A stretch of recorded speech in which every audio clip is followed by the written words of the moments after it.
લોકસભાની ચૂંટણી માટે 3 તબક્કાનું મતદાન થઈ ગયું છે અને ચોથા તબક્કાનું મતદાન 13 મે એટલે કે આવતીકાલે યોજાશે।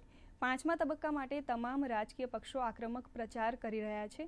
ભારતીય જનતા પાર્ટીના સ્ટાર પ્રચારક અને દેશના પ્રધાનમંત્રી નરેન્દ્ર મોદી આજે પશ્ચિમ બંગાળના ચૂંટણી પ્રવાસે છે। તેમણે बैरकपुर, हुगली અને આરામબાગમાં જનસભાને સંબોધિત કરી હતી।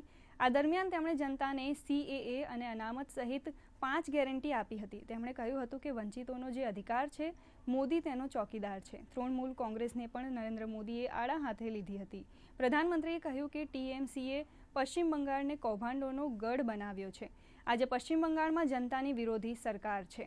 ये जो एस्पिरेशनल डिस्ट्रिक्ट का प्रोग्राम चल रहा है, इतना शानदार प्रोग्राम है, दुनिया में इसकी तारीफ हो रही है। लेकिन ये टीएमसी ने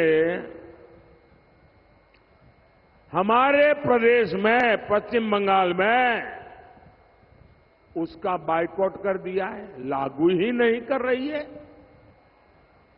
मतलब कि ये आपकी विरोधी है, जनता की विरोधी सरकार है। टीएमसी सरकार एससी समाज के विकास से चिढ़ती है, इसलिए वो आपको आगे नहीं बढ़ने दे रही है।